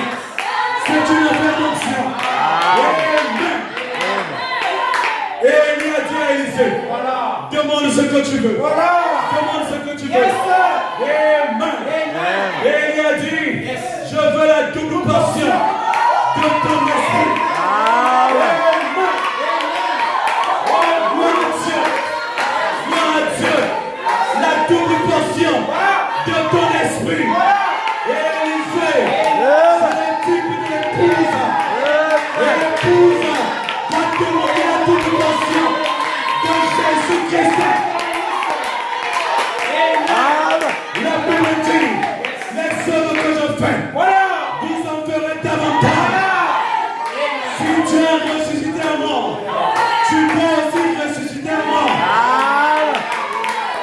Alléluia. C'est l'autorité donnée. C'est de l'autorité qu'on t'a donnée. Au commencement, cette autorité a été donnée à l'homme spirituel. Et tu dois dominer. Dominer sur les oiseaux du ciel. Dominer sur les bêtes et les champs. Dominer sur les animaux de toute espèce. Et quand Élisée a reçu cette double portion, le voilà qui retourne. Il dit maintenant je vais faire un test. Il y avait les prophètes qui étaient là, qui le regardaient et disaient dans leur cœur certainement, mais qu'est-ce qu'il fera? Est-ce qu'il a réellement reçu cette onction? Le monde se posera des questions. Est-ce que tu as réellement rencontré Dieu? Le monde se dira, est-ce que tu as réellement reçu l'onction d'Élie? Oh bien-aimé, nous avons reçu cette onction. On se prend de la fin. Amen. Le prophète dit, le prophète dit, tout ce qui était en Dieu, il a déversé en Christ. Et tout ce qui était en Christ, il a déversé dans l'Église. Amen. Nous avons le pouvoir. Il a dit que tout pouvoir m'a été donné dans le ciel et sur la terre. Tout pouvoir m'a été donné. Tout pouvoir m'a été donné. Vous ne comprenez pas. Tout pouvoir m'a été donné. Je vous ai dit tout à l'heure que lorsqu'on est dans la présence de Dieu, l'impossible devient possible. Amen. Ce qui est impossible aux hommes, maintenant là, pour moi, c'est possible. Gloire à Jésus. Gloire à Jésus. Amen. La présence de Dieu dans son peuple accomplissant les miracles. Et quand les fils des prophètes étaient là, regardant à Élisée, qu'est-ce qu'il va faire? Il y aura toujours des gens en train de vous espérer, en train de vous guetter, pour vous dire, est-ce qu'il va réussir? Est-ce qu'il va aller plus loin?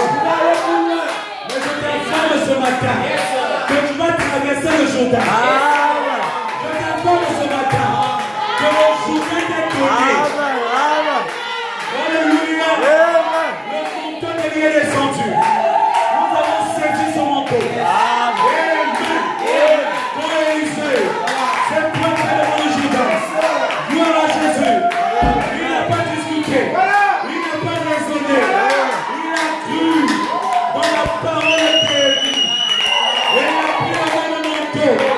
Il a roulé. Il a déclaré. Où est notre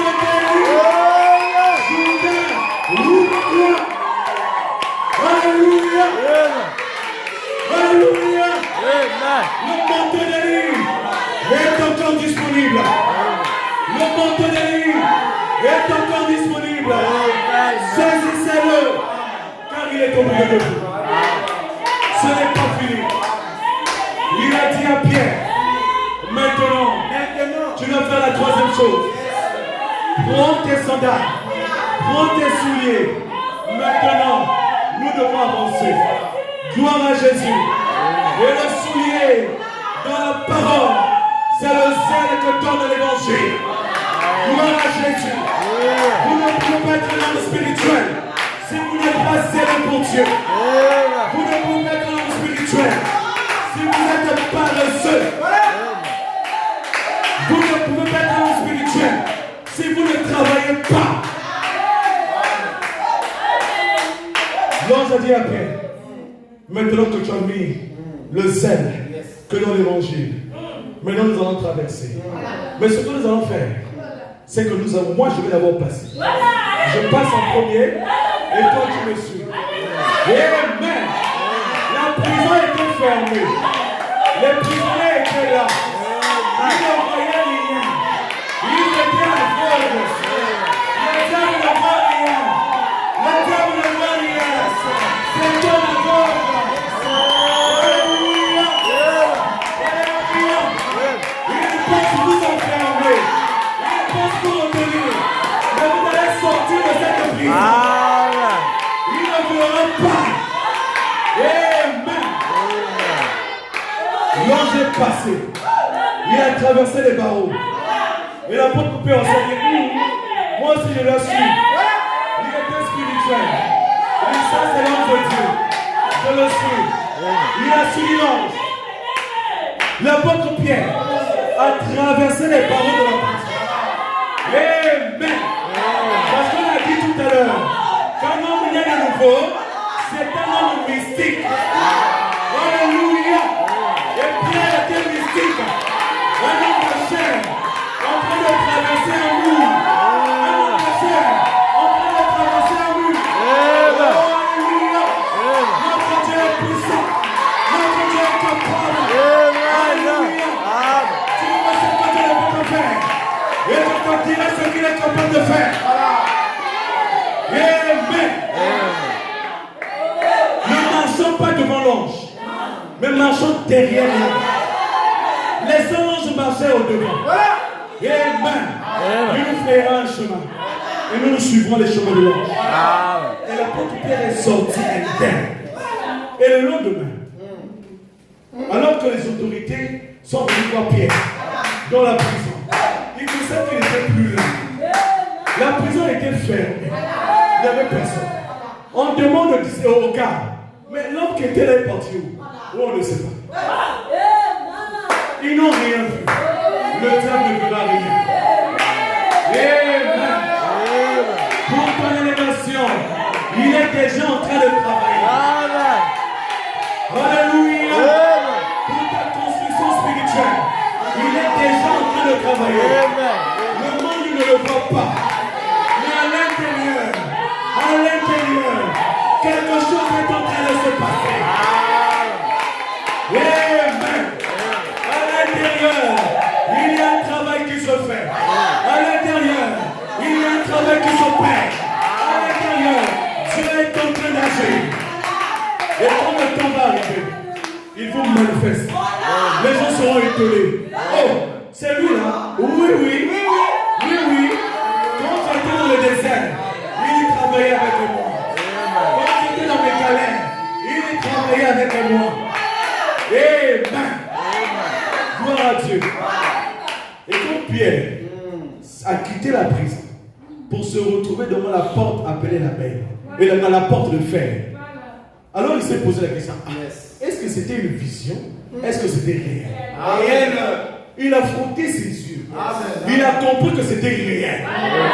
C'est à tel moment qu'il s'est posé la question, je suis capable de faire de telles choses. Amen. C'est sûr qu'à partir de cet instant-là, la têtu. L'apôtre Pierre était devenu têtu. Devant les situations, il le savait. Que Dieu est avec lui. Que Dieu est avec lui. Oh, vous ne savez pas bien, mes frères, combien le diable nous rend service. Quand il nous éprouve, il nous rend service. Quand il nous attaque, il nous rend service. Il nous rend simplement plus forts. Nous sommes comme ces arbres-là, plantés, alléluia, dans le désert. Plus les vents souffrent, plus nous enracinons sous le sang. Amen. Et quand les saints, en train d'intercéder, entendent une personne frapper à la porte. Toc, toc, toc. Toc, toc, toc. Ils avaient peur. Ils se disaient, mais qui est-ce? Et quelqu'un a eu le courage de venir voir. Il dit, c'est l'apôtre Pierre. Le même pour lequel on priait là. Et réellement, Dieu exauce nos prières. Alléluia. Il exauce les prières. Oh, Père, ayez confiance en Dieu.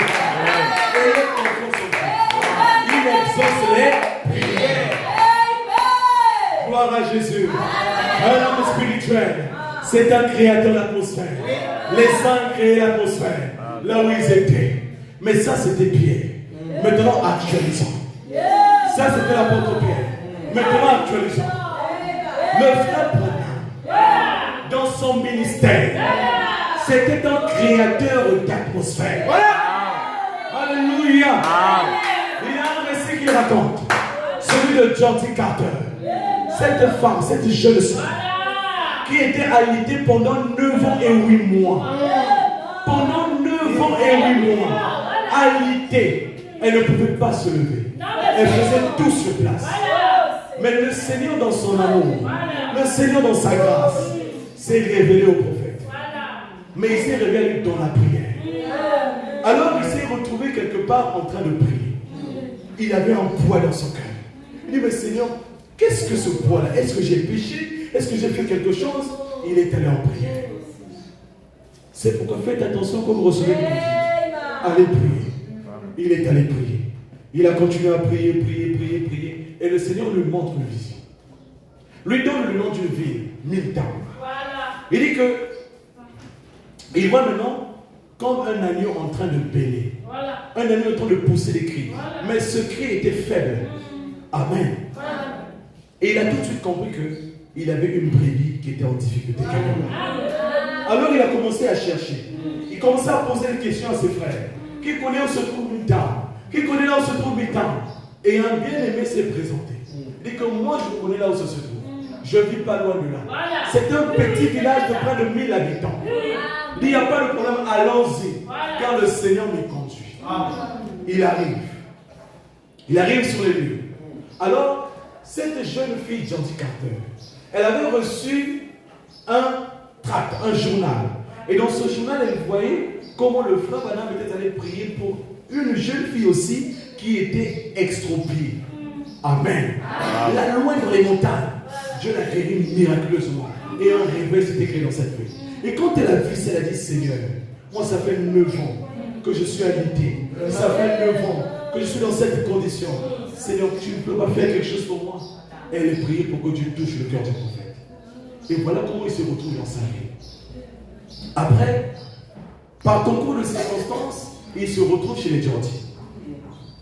Il regarde la condition de la fille. Il a eu vraiment compassion de cette fille. Elle pouvait à peine parler. Elle faisait tout sur place. Elle avait maigri. Elle pesait à peine 19 kilos. Vous vous rendez compte? Elle avait presque plus de chair au visage. Sa condition était misérable. Mais notre Dieu est tellement bon. Alors, le prophète est resté, il a fait une petite prière. Après, il est reparti parce que le Seigneur ne lui avait rien dit de concret. Il est allé chez les bien-aimés après la réunion. Il s'est dit que je dois aller prier. Je sens la conduite d'aller prier. Il est allé dans les bois. Il a commencé à prier. Prier. Et le bien-aimé lui a dit que lorsque tu entendras la cloche sonner, ça veut dire que c'est l'heure du souper, arrête la prière et reviens. Mais il était tellement en esprit qu'il a continué à prier. Il est resté là longtemps en prière à cause de ce cas. Et c'est là où la famille qui avait reçu le prophète a dépêché des chercheurs pour aller le chercher dans la forêt. Certainement qu'il s'est égaré, certainement qu'il est allé loin. On le fouillait partout. Et pendant qu'il priait, lui, Dieu lui donne une vision. Et il dit, maintenant relève-toi. Va chez les canteurs. C'est un ainsi dit le Seigneur. Et il sera prié. Gloire à Jésus. C'était un ainsi dit le Seigneur. Et c'est tout ce que le prophète voulait. Un ainsi dit le Seigneur. Quand on est devant un ainsi dit le Seigneur, peu importe le cas, la situation sera résolue. Alors dans sa joie, il s'est levé, il a couru. Il dit, oh, faire right. Le Seigneur m'a parlé. Il a dit ainsi dit le Seigneur. Dans les heures qui vont suivre, Jordi Carter sera guéri. Amen. Alléluia. Je dois aller chez les Jordi. Mais bizarrement, les parents de Jordi ne croyaient pas en Branham. Ils disaient que c'était un aventurier. Pour les parents, le cas de la fille était désespéré. Elle avait une tuberculose qui avait vraiment rongé son corps. Amen. Et donc, qu'est-ce qui se passe? À ce moment-là, le prophète se met en route avec deux autres frères. Ils arrivent chez les Jordi. Au même instant, c'est la maman de Jordi qui se retire dans la prière. Parce qu'elle voyait comment son enfant était en train de pleurer. Elle pleurait. Elle pleurait parce que sa maman traitait le prophète dans l'aventure. Voilà, c'est ça. Or, Jordi savait que sa guérison passerait par lui. Amen. Et donc, sa maman était tellement chagrinée, elle est allée dans la cuisine. Et la voilà qu'elle a commencé à prier. Oh Dieu, s'il te plaît, regarde comment ma Jordi Carter est en train de se lamenter. Et elle est en train de croire aux paroles de cet aventurier. Ce Branham aventurier. Mais vous savez ce qui s'est passé.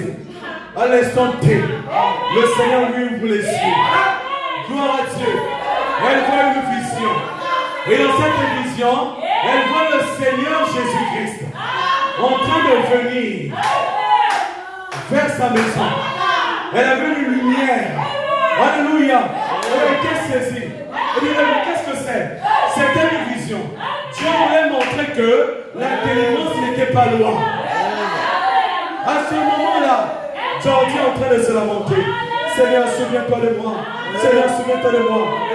Et à l'instant T, le prophète arrive chez les Jordi. Il descend du véhicule.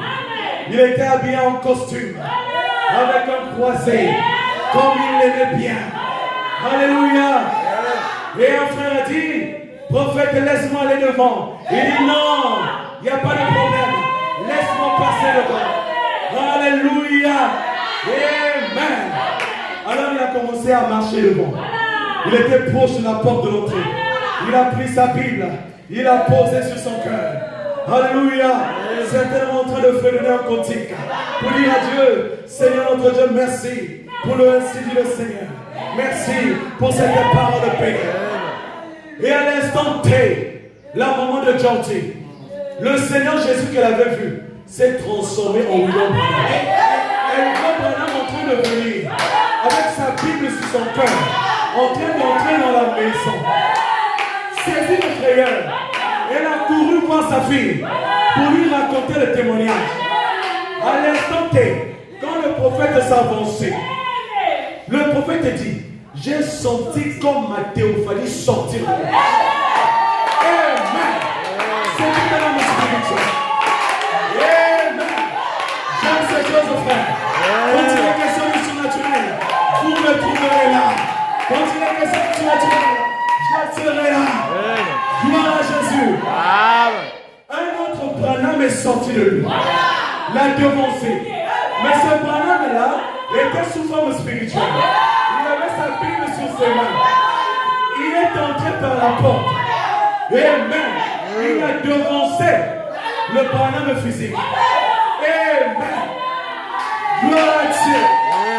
Gloire à Dieu. Et avant que la maman de Jordi ne finisse de raconter le témoignage de ce qu'elle a vu dans la cuisine, c'est Branham qui monte. avec sa Bible, la même façon qu'elle a vu dans la vision. Le voilà qui vient avec sa Bible sur le cœur. Et elle va entendre. Et quand sa maman a vu cela, elle est tombée évanouie. Parce qu'elle ne comprenait pas. Elle n'était pas spirituelle. Elle n'était pas spirituelle. C'est une affaire des hommes spirituels. Amen. Et quand il est arrivé, il a dit à Gentil, j'ai un ainsi dit le Seigneur pour toi. Maintenant, je t'entends. Au nom du Seigneur Jésus, je te déclare guéri. Lève-toi et marche. Amen. Cette femme-là, qui est restée 9 ans allongée, elle ne peut même pas arriver devant sa fenêtre. 9 ans sur place, elle s'est levée miraculeusement. Elle s'est levée. Elle a commencé à courir dans toute la maison. Elle est sortie par la porte. Elle s'est allongée sur le casson. Parce que ça faisait 9 ans qu'il n'a pas vu la délivrance de l'Éternel. Alléluia. Et je déclare ce matin que ceux qui sont restés longtemps dans une épreuve, ce matin je proclame votre délivrance au nom du Seigneur Jésus. Peu importe votre cas, peu importe votre problème, peu importe la difficulté, je vous libère au nom de Jésus.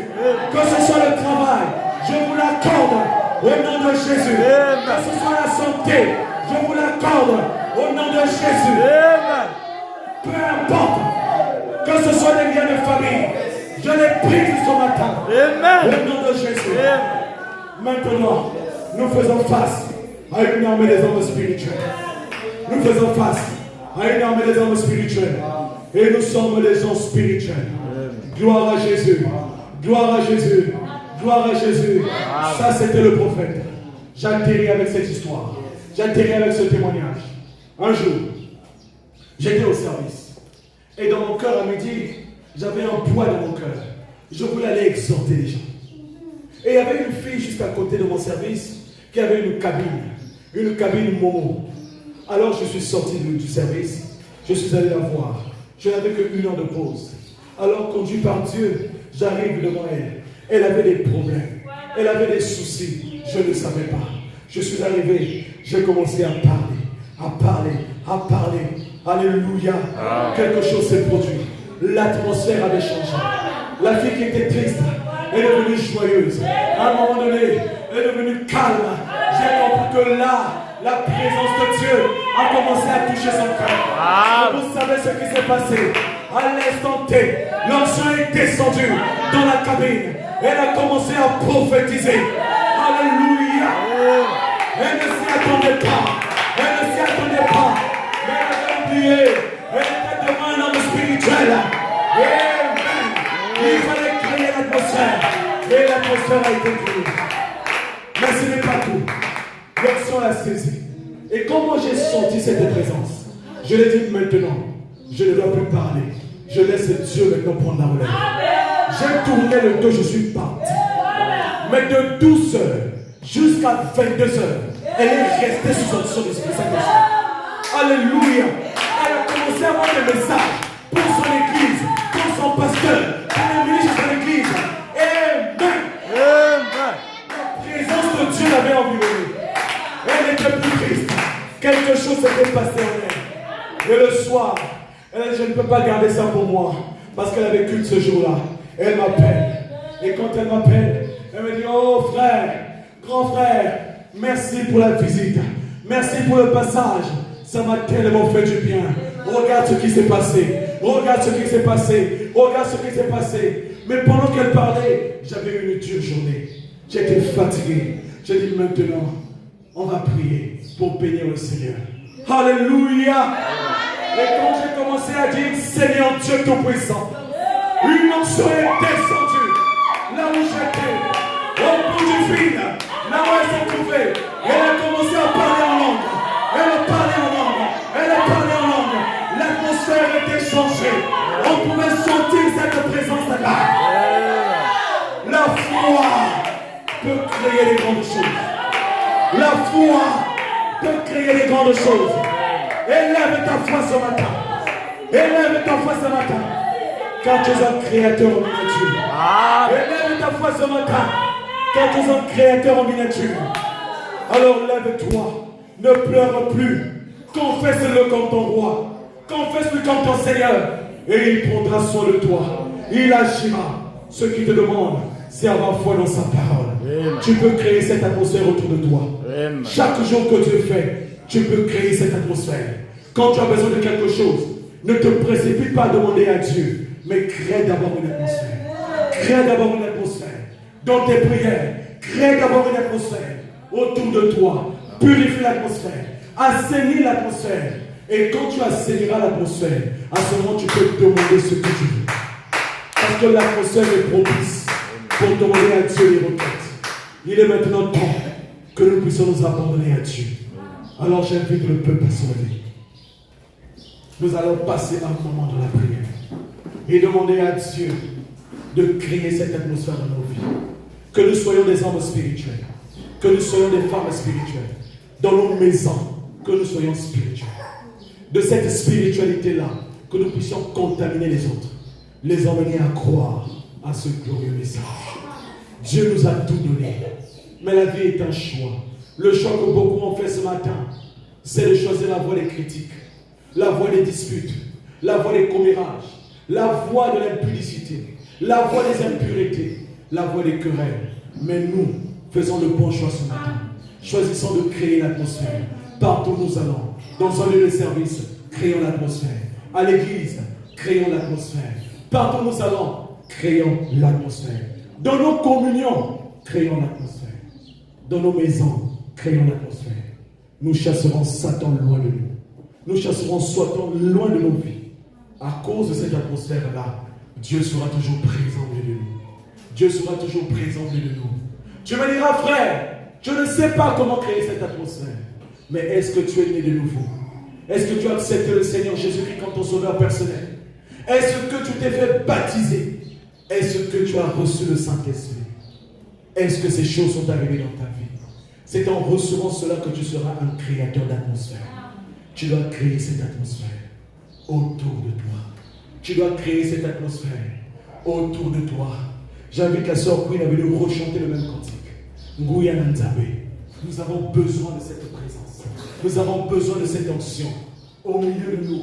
Qu'il vienne, qu'il agisse, qu'il fasse quelque chose pour nous. Ma sœur, crée cette atmosphère au milieu de nous. Nous en avons besoin.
N'ayez pas peur. Il est au milieu de vous.